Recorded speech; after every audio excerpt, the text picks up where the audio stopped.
Okay, so we've been talking about lines, and we still have plenty of stuff to say about lines.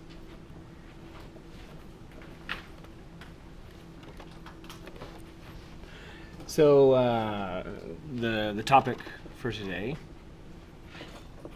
the math name of it is linear models. But this is also known as. So it's also known as applications. Applications of lines. But it's also known as the dreaded word problems.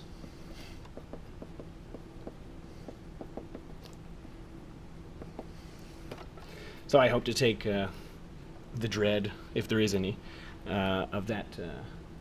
I hope to take that out for you. So here's the main idea.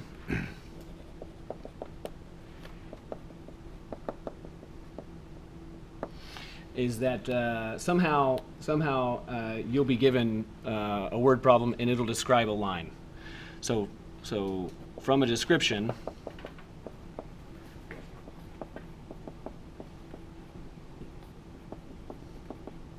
Description of a line.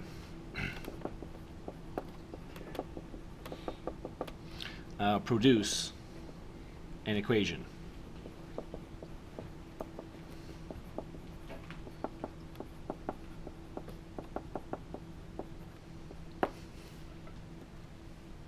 And then using your equation, answer some questions.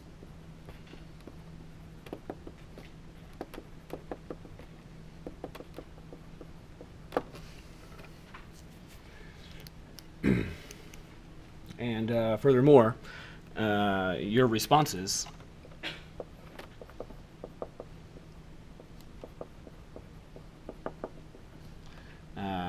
in this part need to make sense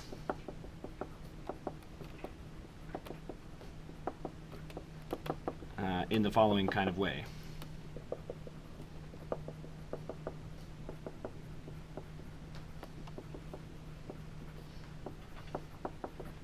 All right. So I'm just going to describe a situation. We're not going to do any calculation on this page. I'm just going to describe it. So you can imagine that you've got like a swimming pool, and for whatever reason you want to drain the swimming pool. Okay. So then when you begin, you can measure the water height, and it'll be at whatever height it's at. And then you start the draining process, and then slowly the water level goes down. Okay, so maybe you wake up and first thing at 8 a.m. that's when you start it.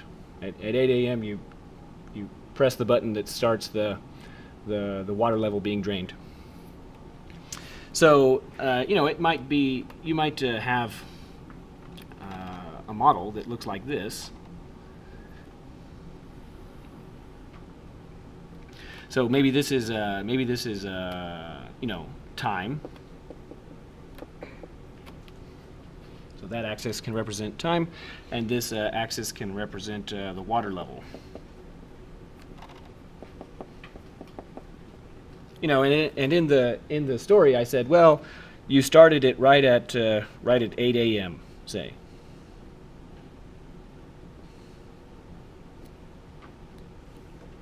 But maybe you forgot. You intended to measure the water level, but you forgot. Like, oh, whoops, I forgot to measure it. And maybe you go out there at 10 o'clock, and you make a measurement. And maybe at 10 o'clock it was it was that high. So what's a typical thing? So maybe it's let's think about it. Maybe it's something like I don't know. What's the typical depth of a pool? Like 3 meters? Yeah, that's pretty deep. So maybe it's 300 centimeters. So at 10 a.m. you measure it, and the depth is 300 centimeters or something. And then maybe also 3 hours later you measure, at 1300, you measure it, and you measure the depth to be something like 210 centimeters or something like that.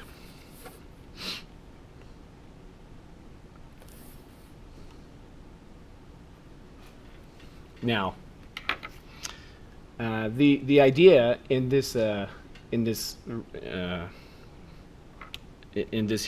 is that let's suppose that the water level actually is linear, meaning that the water level is actually a straight line that's going through these 2 points. Now, in reality, that's not true. That's not true, but let's assume that that's true.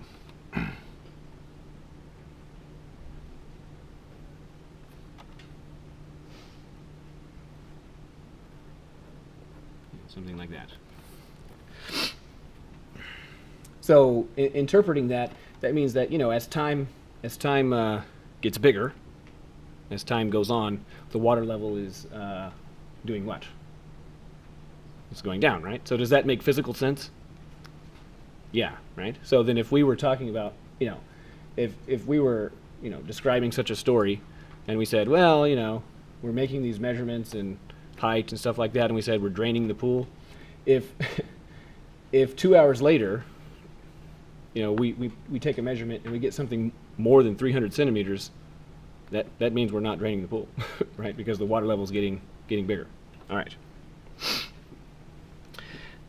Fine. So at 10 a.m., 300 centimeters at 1 o'clock, 210 centimeters, like that. Okay. So now we actually made those 2 measurements, and that's where we happen to start the process. So now I have a question for you. We could ask a question like this: what was the water level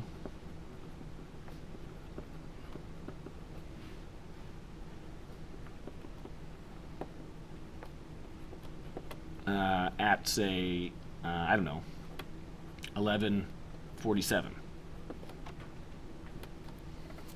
All right. So now we're not going to do a calculation, but rather I want to make sure that you understand qualitatively what must be happening. So we took 2 measurements. So here's, one measurement right there, this measurement, and this. And so there's sort of two intervals, an interval in time and an interval in height, in centimeters. So we're asking about the water level at 11:47. So do you observe that that's between the 2 measurements that we made? So it's like, let's see, this would be 11, 12. So 11:47 is kind of a little bit beyond the halfway point. So we're asking about that point right there.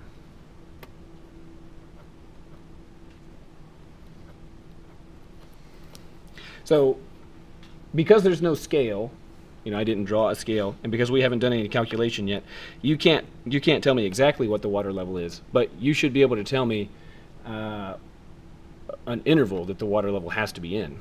What interval does it have to be in? Yeah, it's got to be between these 2, right?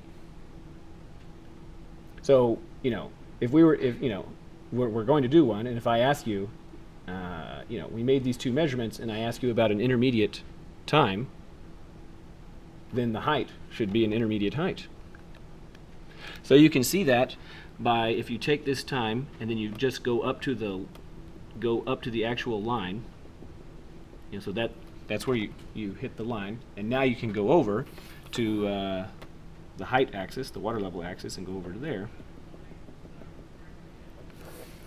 So, we'd be asking about, the answer should be something like that.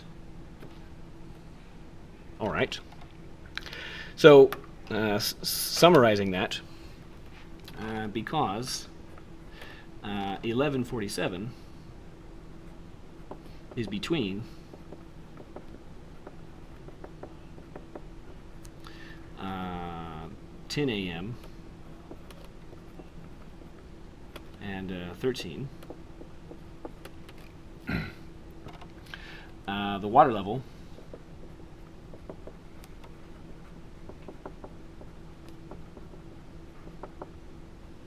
should be between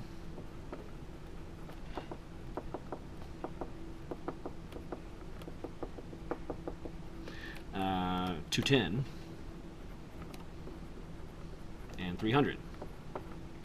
So understand what I mean by this. So in the first place, it's possible that maybe you make an arithmetic mistake. So that could happen, like you just mashed the calculator button incorrectly or whatever. But what I'm saying is that if I were to ask you a question like this, and if you were to respond with a number that's outside of the interval 210 to 300, then first you would have made a calculation error, but your answer would also be categorically incorrect because it doesn't make any sense. Because if you're going through this process of draining the pool, and it was at 300 centimeters at that time, and then 3 hours later it was at 210 centimeters, and if I ask you about some intermediate value, and if you tell me that, well, there it was 500 centimeters, that would mean that the water level went way up to 500 and went, and then at 1300 it went way down to 210. That doesn't make any sense. It also doesn't make any sense, like if you talk about, like, if you have a nephew or a niece maybe that you only see on Christmases or something like that, and if they're a young kid when they're still growing quickly, then you can notice, like, oh wow, it looks like you're like 5 inches taller than last Christmas when I saw you last time. Well, that because of the way humans work, 12 months ago they were 5 inches shorter, say. And that also means that if you go 4 months ago, then they probably grew about 4 of those inches or something like that in that time. You know what I mean? So they didn't like shrink and then get bigger, and they didn't get really tall and then shrink at Christmas. Okay, good. So such a request, this is called an interpolation.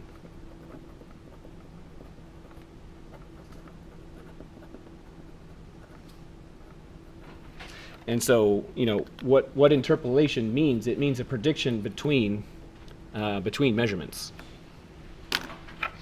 And then I could ask a different question. So the way that we phrased this, we said, well, the process started at 8, but actually I forgot to measure it. I meant to, but I forgot to. And then measured it at 10, and then again at 1300. So then we could ask, what was the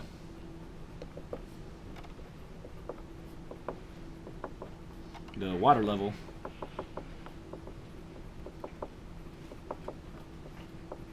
at 8. Now again, we haven't there's no scale and we haven't done a calculation, so you can't tell me exactly the value, but you should be able to tell me nevertheless you should be able to tell me something. What should be true about the water level? Yeah, it's got to be more than 300. So because 8 is before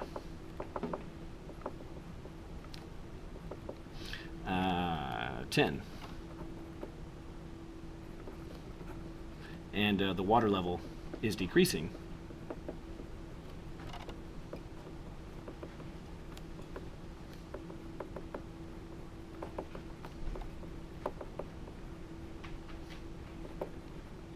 the water level at 8 should be more than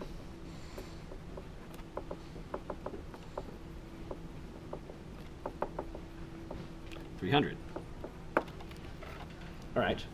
So these are just sort of like common sense notions, right? But you have to exhibit your common sense in your responses. So now notice that the first question, we made two measurements at 10 and 1300. Then we asked about this intermediate time, so that's called an interpolation. But notice that 8 is not between our measurements; it's sort of outside. So that kind of thing is called an extrapolation.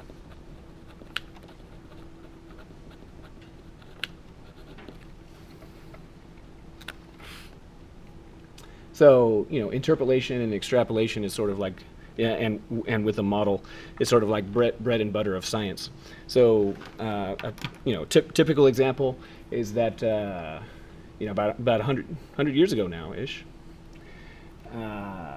Cosmology, looking out to the stars and things like that. Edwin Hubble, was looking made an enormous telescope, and was looking out and was looking at the stars and measuring their spectra and looking at it, and realized that, oh my goodness, all of these stars are flying away from us, and those stars are flying away very fast in that direction, and they're still going away in that direction, but less fast. So everything's sort of flying apart. Everything's all flying apart every direction that we look. How fast it's flying apart depends on the direction we're looking, but it's always flying apart. And so you take some measurements. You take some measurements, and you can see these stars and galaxies, and they're sort of flying apart like this.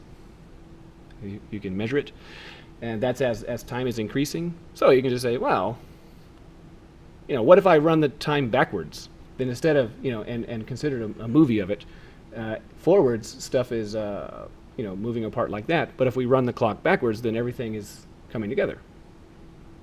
And then you could ask, if everything's coming together, when would everything be more or less at the same point? That's just you make a math model and you solve an equation. And what is the name of that point in time? That's the Big Bang. That's what it is. You look out with a big telescope, take some spectral measurements, and you can say, hey, everything's flying apart. So when was everything all together? About 14 billion years ago. Awesome. So here's a more down-to-earth example. Suppose that the student population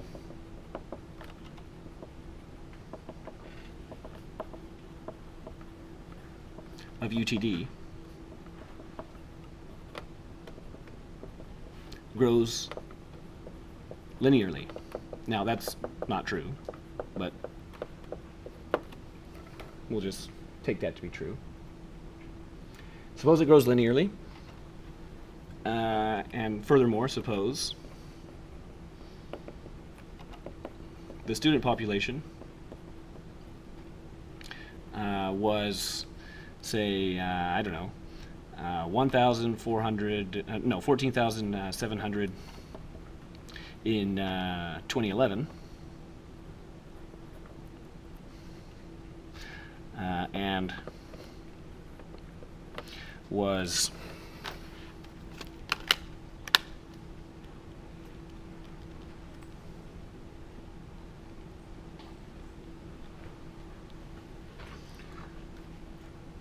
22,584 in year 2017.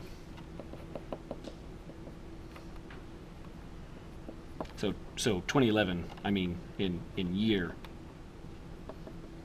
2011. Okay. So I make no warranty as to the accuracy of this. This is just completely made up. But fine. So first request, find an equation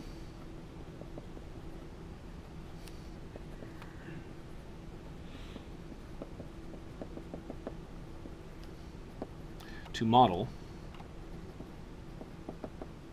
student population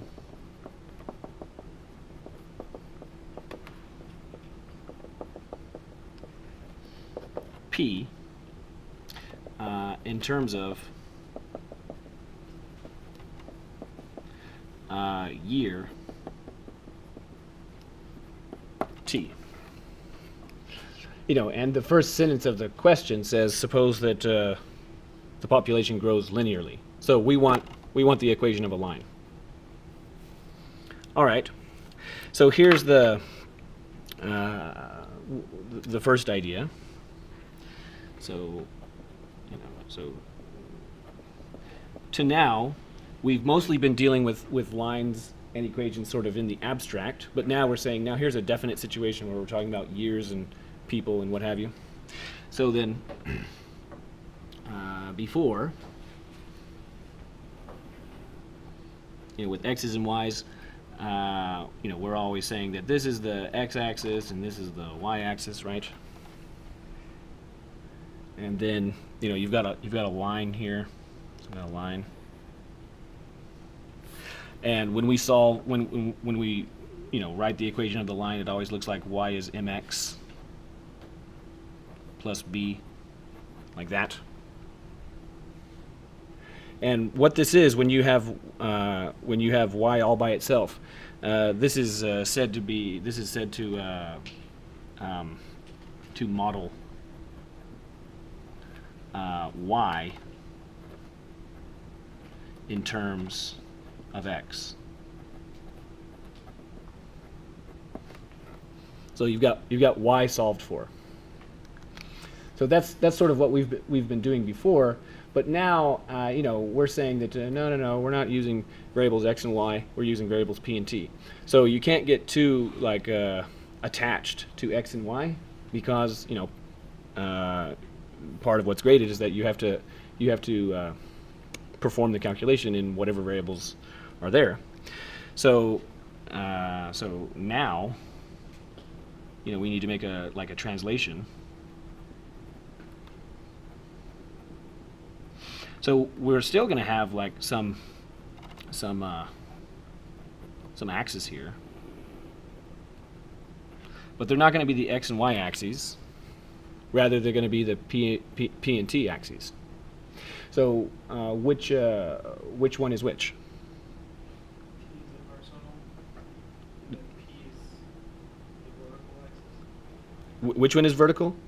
Vertical is P. P. Okay, good. So P, and by process of elimination, this one T. Now, how did you arrive there?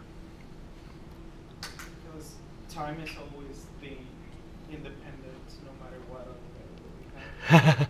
Well, that might be your experience to now, but that need not be the case. So, for example, in physics, very, very common for T to be the vertical axis. Very common when you're talking about something called a light cone. Okay, so that's not why. Rather, here's the idea: is that you could think of it like this: is that okay? This is sort of the standard way that we've been writing it in an abstract way, and now we're doing some kind of concrete problem. This y equal mx plus b is y modeled in terms of x, and what we're asking for is p modeled in terms of t. Right, so the translation here is that instead of y is mx plus b, we're going to be looking for something that is like p is mt plus b, like that. So p modeled in terms of t. And that means that now you can make an analogy and say like, oh, okay, well, if that's what we want, and if that's the y-axis, then p is analogous to y, so this must be the p-axis. Okay, good. So something like this. So does everybody get the idea? So you got to keep track of which variable is which. Now, I make I will purposefully endeavor to change the variable names up to make sure that you're doing something right, something reasonable. Now, to make a sketch of this, so we've got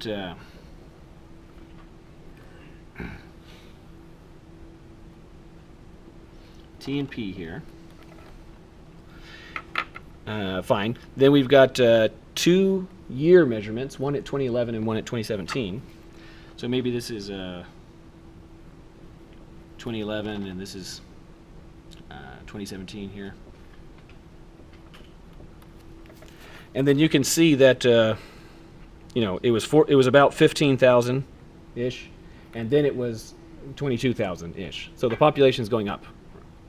So that means that we're going to draw a line, and it's going to have positive slope. It's going to be going up. So maybe this is like 14,700. And this maybe is something like this.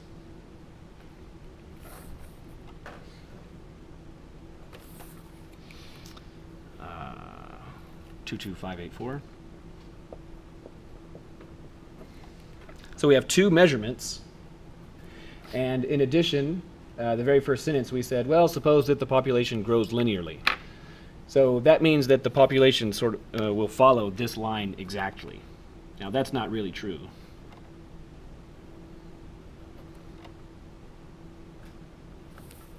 You know, the population actually wiggles around a little bit, but whatever. Okay. So that's a sketch of what we're looking for. So we're given 2 points.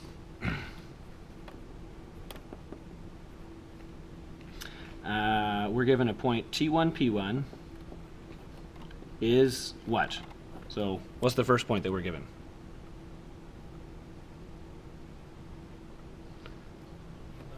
Yeah, 2011. Yeah, 14,700 there. So we're given that point. And we're given another point, T2, P2. So that'd be 2017 and then 22,584.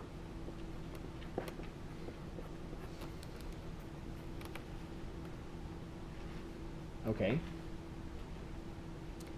So that's the information that we have. And now, to make the equation, we need to, we're going to have to make a choice. So we need to choose. We have 2 formulas that give us equations of lines. We have the point slope formula. That's the first one we discovered, point slope formula.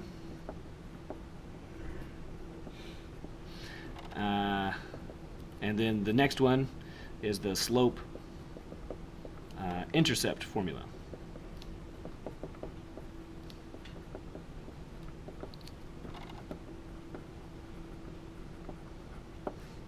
And you got to figure out, well, which one is most appropriate for this question. So now, remember that the slope-intercept formula is a special case. It's a special case of the point slope formula. In the case that that the actual point that you're given is the y-intercept. So meaning that better would be to say the vertical intercept. So the p-intercept in this case. So were we given an intercept, which is to say that is hitting the p-axis? So were we given that point? No, we weren't given that intercept. As a result, we're not going to use this one. So not this one. Not this one, because we were not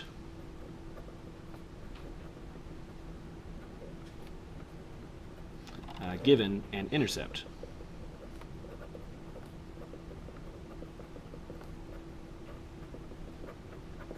So, therefore, we're going to end up using the point slope formula.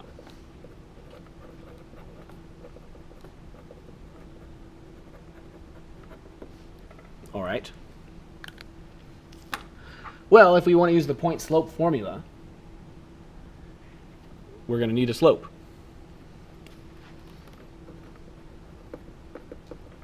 All right. So now,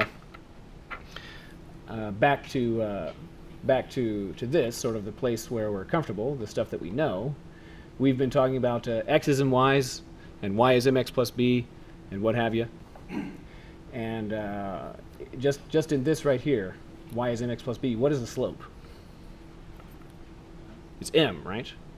And in terms of that, from our previous information, we know that m is sort of conceptually, we called it, we said the phrase rise over run, but in terms of the symbols, it's delta y over delta x. Okay, so the change in the vertical divided by the change in the horizontal. So that's in this case. But this m is not going to be delta y over delta x because there are no y's and x's. So rather, what will it be over here?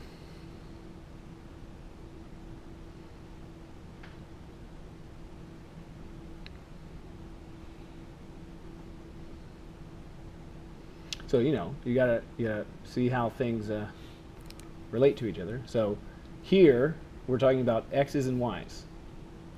So m is delta y over delta x. But over here we're talking about t's and p's. So what will be the slope over here?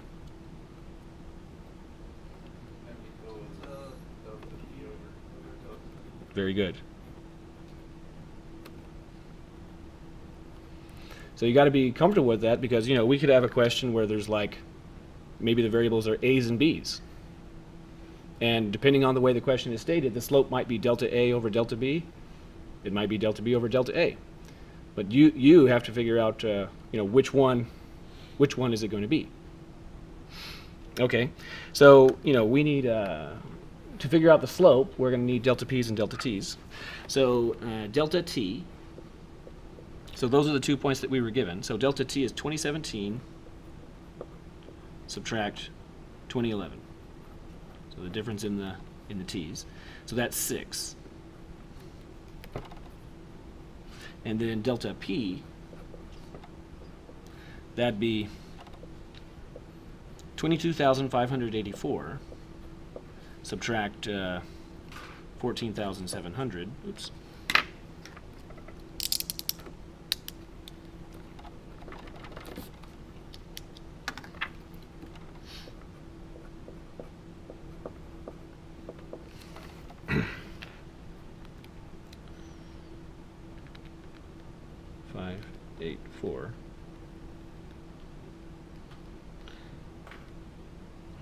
Oops. 2, 2, 5, 8, 4. Ah, so 7, 8, 8, 4. So that's saying that over the course of those 6 years, the population grew by 7,884. So as a result, the slope is delta P over delta T, which would be 7,884 over 6, and then what do you get when you do that? Anybody do it?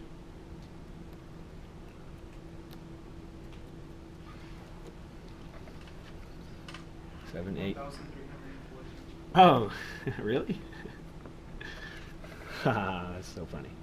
So, I try and mix in silly stuff like that every once in a while. So the slope is that. Okay, fine. And then the equation. To find the equation, over here, back with x's and y's, the formula, the point slope formula is y minus y1 is m multiplied by x minus x1. So that's the point slope formula when you're dealing, abstractly with x's and y's. But what will the formula be over here? Yeah, p minus p1 is m multiplied by t minus t1. Good. All right. So, so we have a slope. Now we have 2 points. Which point are we supposed to use?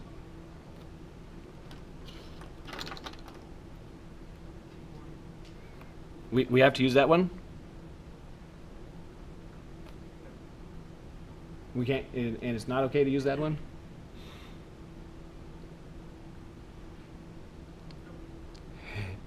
We can use either one of them. We can use either one. It cannot matter. which one that we use.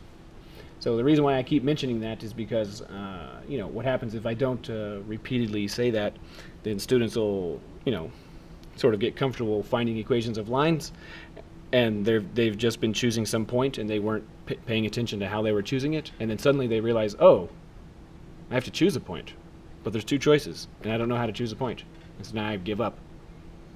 But it doesn't matter which one you choose.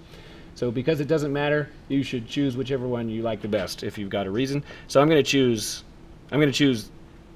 T1 P1 only because those numbers are smaller. Okay. So P minus 2011 is equal to 1314 multiplied by T minus, no, that's not right. So why is that not right? It's T. Yeah, that's a T value. So I didn't mean to do that, but now that it's written on the page, let's write down. Let's see there's something that deeply doesn't make sense about this. So what kind of thing is P? Population. Yeah. So we're talking about people, right? Persons. And what kind of thing is 2011? A time, right? So what's written right here, this is where kinds, where types are concerned. This is a person minus time. That you can't make sense of that. That would be like if Susie has 8 apples and and Susie eats 3 oranges, then how many giraffes do they have? The question is nonsense, right? So, oops. So, well, I don't want to erase it because it's good to be able to look at that and say, no, that doesn't make sense. Okay, so then P minus 14,700 should be 1314 multiplied by T minus 2011. And we want to multiply out, collect like terms, and solve for P. So I'll do that. So P minus 14,700 would be 1314T, and then subtract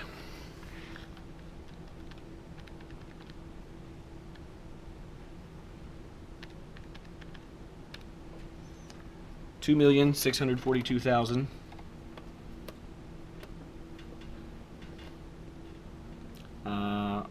454. So that's kind of a crazy number.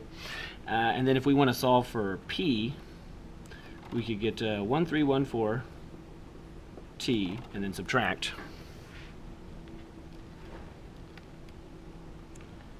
subtract what?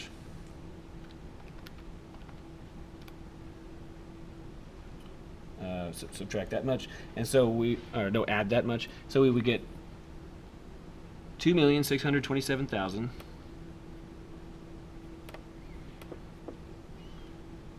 754. All right, good. Any question about that?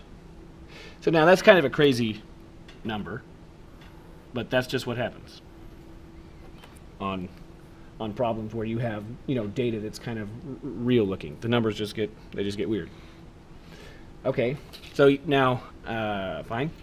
You might look at that and be concerned and say, well, that doesn't.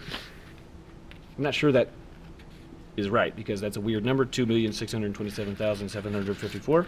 So how about in part 2 we say verify your model.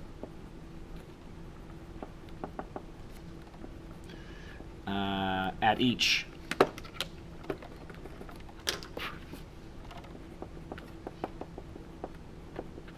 known data point.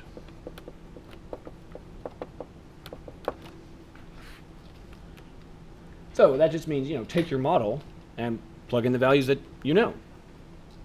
So one of the values that we know, so the model is P equal to 1314 T and then subtract 2,627,754. And one of the points we know the point TP equal to 2011, 14,700 should satisfy the model. So let's plug that in. So plug that in, and when we plug that into the model, the result should be true. Okay, so if we plug that in, we get 14,700 equal 1314 multiply 2011, subtract big number,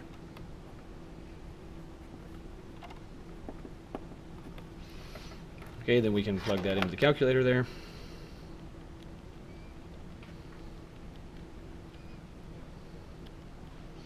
$2,627,754. Okay, so then I get 14,700 equal 14,700. So that's good. So that's working. And the other data point that we know, is TP equal 2017 22,584. So we can plug that in. We get 22,584 equal 1314 multiply 2017, subtract big number 2,627,754. Plug that in. And the resulting equation is 22,584 equal 22,584. So that's good. So it's working. If either one of those had been false, that would mean that no, we don't have the right equation, or that you made an arithmetic mistake somewhere, or a calculator mistake or something. Okay. Now I can ask, what was the population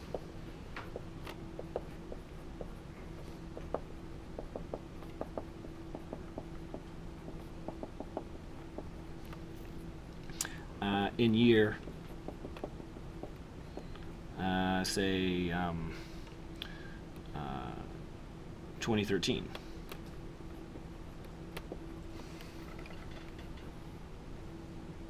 All right. So translating this into sort of an abstract formulation, what's being requested is find P when T is 2013.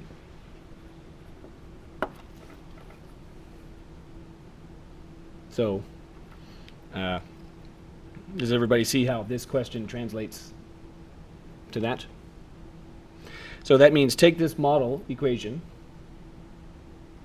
and plug in 2013 and tell me what P is. All right. So P is 1314 multiplied by 2013. Subtract crazy number, so 2,627,754. Okay. Now, before I type that into the calculator, I want to remind you that we made a sketch, and it looks like this. We had two time measurements, one at 2011, one at 2017. The population was increasing, so this was 14,700, and then it went up to 22,584.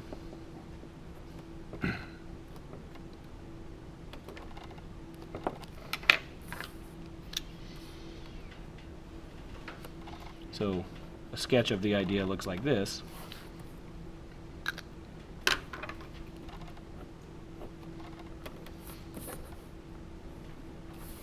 Okay, so now I'm going to type that into the calculator. Type that into the calculator. I type it in, and now I'm going to write something. So P equal to 7,328. So in the first place, is this numerically the correct answer? Is that the right number? No, it's not the right number. So I, evidently made some error. So if you're following along, you got a different number. But I claim that this number, not only is it not the number we were looking for, but it's sort of wrong in a categorical way. Like this response does not make any sense. Doesn't make any sense. So why does this not make any sense? It doesn't follow the same. Right. So we took two measurements. We took a measurement at 2011 and another measurement at 2017. And here we're asking about, well, what about 2013? That was some intermediate time, so that's like right here-ish. We're asking about, well, what was it there? So because that's between two measurements, then the answer has to be between these two, right? So whatever the number is, it's got to be, whatever your answer is, it's got to be between 14,700 and 22,584. So what I'm saying is that if you were to respond to this question with a number like that, you would just get no credit because that response does not make any sense. Now, so that's not right. The correct answer is that I look at my calculator and say, oh, I left off the 1 in front. So 1,7,328. Okay. So that looks better. So does that seem like a reasonable number? Yeah, that seems reasonable because that number is between those two values. Okay, good. Finally, we can ask, how about when will a population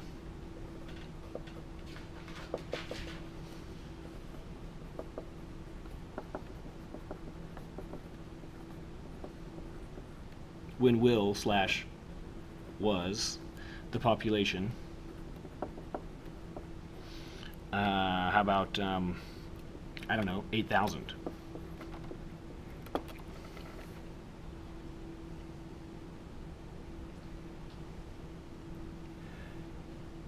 So now, we translated the previous question into the sort of abstract sentence, find P when T is 2013.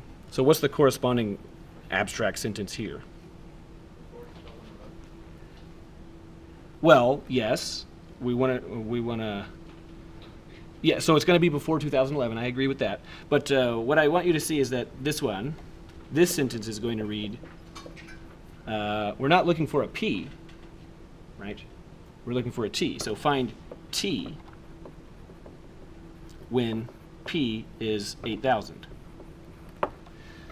So what I want you to see is that these are basically the same request, except we've reversed the variables.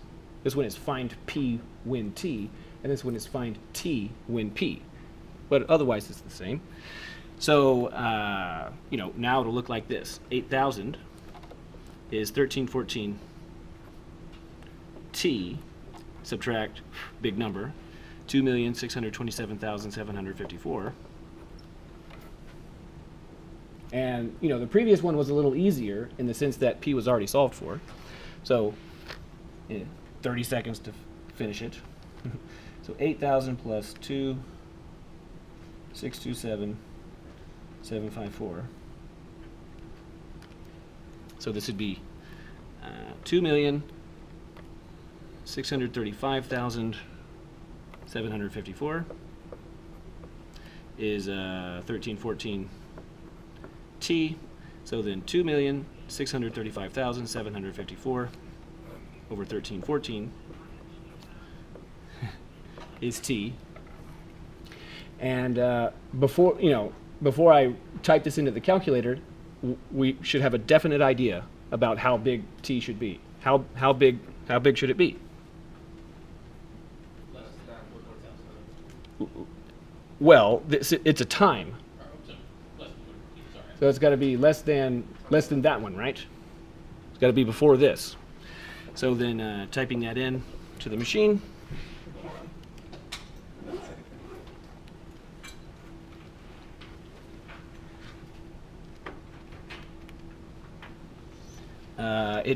To 2 decimal places, say, it reads 2005.90. So interpreting that, like, maybe that's like November or something of 2005. So does that number make sense? Yep. Yeah. All right. So have a nice Wednesday.